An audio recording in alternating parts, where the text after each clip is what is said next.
Buen día, hermanos, Dios les bendiga. Hoy continuamos con nuestro estudio de la persona del apóstol Pablo. Estamos estudiando la persona del apóstol Pablo porque nos preparamos para hacer una serie de la carta de Primera de Timoteo. Entonces es muy importante tener una idea de quién era el autor para poder identificar de qué manera la persona del autor impacta el contenido de la carta. Hoy vamos a ver algunos pasajes en 2 Corintios capítulo 10. 2 Corintios capítulo 10, versículo 10, dice lo siguiente. Porque ellos dicen, sus cartas son severas y duras, pero la presencia física es poco impresionante y la manera de hablar es despreciable.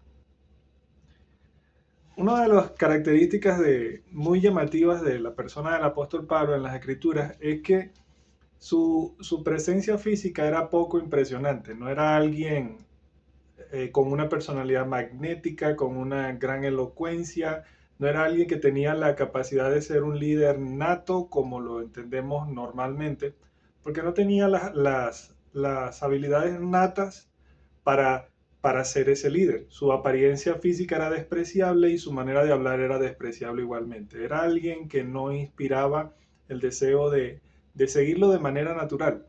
Sin embargo, más adelante en el capítulo 11, versículos 5 y 6, leemos lo siguiente. El pasaje dice,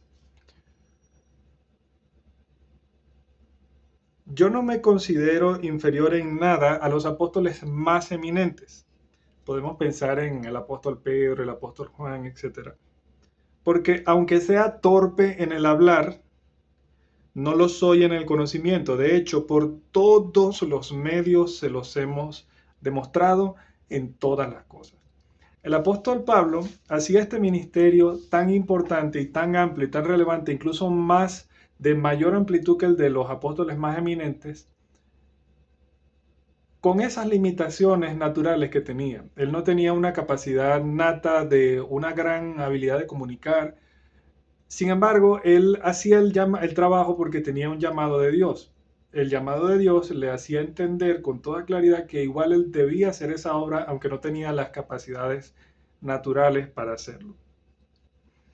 Y aquí hay algo que quiero que veamos, que es muy importante, y es que la obra de Dios no se hace de acuerdo a las habilidades naturales. Para que una persona sirva, para que una persona lidere, para que una persona haga alguna actividad en el reino de Dios, no debemos tomar en cuenta las habilidades natas de esa persona, sino que debemos tomar en cuenta el llamamiento de esa persona que se discierne por la confirmación del Espíritu Santo en los santos. Es la única manera de discernirlo.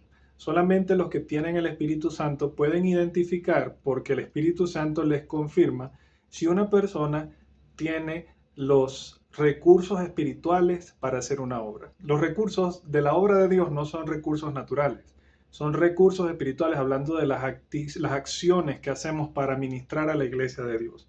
De igual manera lo dice el versículo 3 del capítulo 10 de Corinto, dice, porque aunque andamos en la carne, no luchamos según la carne, porque las armas de nuestra contienda no son carnales, sino poderosas en Dios para destruir fortalezas, destruir especulaciones y razonamientos altivos que se levantan contra el conocimiento de Dios, para poner todo pensamiento en cautivo a la obediencia de Cristo. El apóstol Pablo decía que los recursos con los que él ministraba eran recursos espirituales, no tenían que ver con sus habilidades naturales, físicas, sino eran cosas que el Espíritu Santo hacía en él.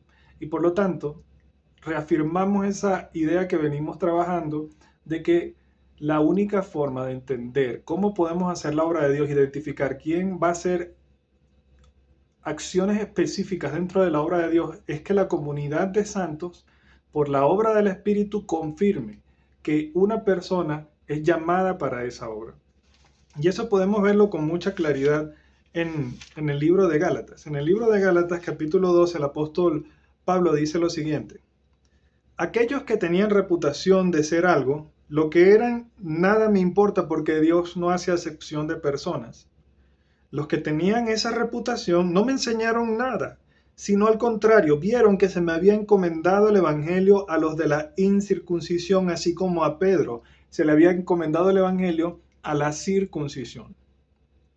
porque el que obró eficazmente para con Pedro en su apostolado a los de la circuncisión, los de la circuncisión, también obró eficazmente para conmigo en mi apostolado a los gentiles.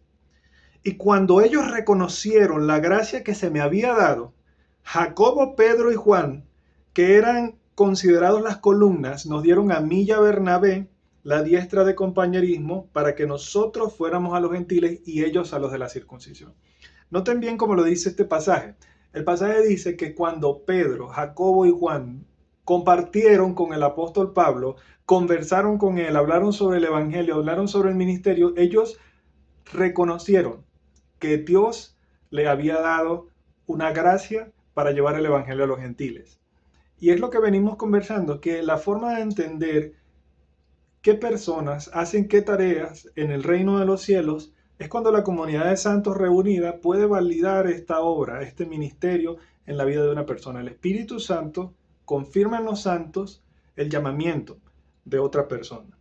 Sabemos muy bien, muchos de nosotros, que ese llamamiento va acompañado de un carácter. Ese carácter debe ser evidente, esas habilidades, esos dones espirituales deben acompañar ese llamamiento, son evidencias de que ese llamamiento está allí. Pero esta es la forma de hacer la obra de Dios. El Espíritu Santo hace obras espirituales que no se pueden hacer con habilidades naturales y la iglesia lo identifica y la iglesia lo reafirma, la iglesia lo respalda y la iglesia se beneficia. La comunidad de los escogidos se beneficia. Un último pasaje para terminar está en 2 Corintios, capítulo 10, versículos 12 y 13. Y el apóstol Pablo reafirma eso. No nos comparamos con otros que se alaban así, no nos comparamos ni nos contamos como algunos que se alaban a sí mismos, porque ellos, midiéndose a sí mismos y comparándose consigo mismos, carecen de entendimiento. Pero nosotros no nos gloriaremos desmedidamente, sino dentro de la medida de la esfera, atención aquí, dentro de la medida de la esfera que Dios nos señaló como límite para llegar también a ustedes. El apóstol Pablo dice, nosotros no medimos lo que hacemos o lo que podemos hacer o lo que debemos hacer por ningún criterio humano, por ningún criterio vano, por ninguna comparación, sino sencillamente por lo que entendemos que Dios nos llamó a hacer. Ese es el único criterio que tenemos para evaluar lo que hacemos. Y de acuerdo a eso, nosotros actuamos con valentía, con arrojo, con confianza, con fe, seguimos adelante, ministrando en el reino de los cielos. Y eso también es muy importante. Esa conciencia de llamamiento reafirma y fortalece el ministerio de una persona. Sin esa reafirmación del Espíritu Santo sería muy difícil hacer esta obra de Dios. Entonces, en conclusión, este aspecto de la vida del apóstol Pablo es muy interesante mientras vemos esta pequeña biografía, recordándonos que el apóstol Pablo fue alguien llamado por Dios para edificar la iglesia, para asentar la doctrina del evangelio para los gentiles. Sin embargo, el apóstol Pablo carecía de las habilidades que el ser humano espera en un líder, y sobre todo en un líder que va a ser esta la obra doctrinal más grande probablemente del Nuevo Testamento entre los apóstoles, entre los hombres, aparte del Señor Jesucristo. Y este hombre, como lo venimos diciendo, no tenía las habilidades natas. Era alguien que no tenía una personalidad atractiva, no tenía grandes habilidades de comunicación, pero Dios lo había escogido. Y lo que sí tenía el apóstol Pablo era un conocimiento superior al de los demás apóstoles. Era la persona con más conocimiento en la historia de la iglesia aparte del Señor Jesucristo. Y esta persona, aunque no tenía esas habilidades natas, fue llamada por Dios. Y la iglesia, cuando estaba en presencia del apóstol Pablo, decía, en verdad el Espíritu Santo nos confirma de que este hombre fue llamado para hacer este ministerio. Qué bendición tener los escritos del apóstol Pablo y qué bendición aprender este principio que nos recuerda que nosotros debemos hacer la obra que Dios nos llama. Y lo podemos identificar porque el Espíritu Santo nos hace saber esa obra y la iglesia lo confirma. Es la forma de identificar qué tareas debemos hacer y cómo estar seguros de que somos llamados a ellas. Dios le bendiga, hermanos.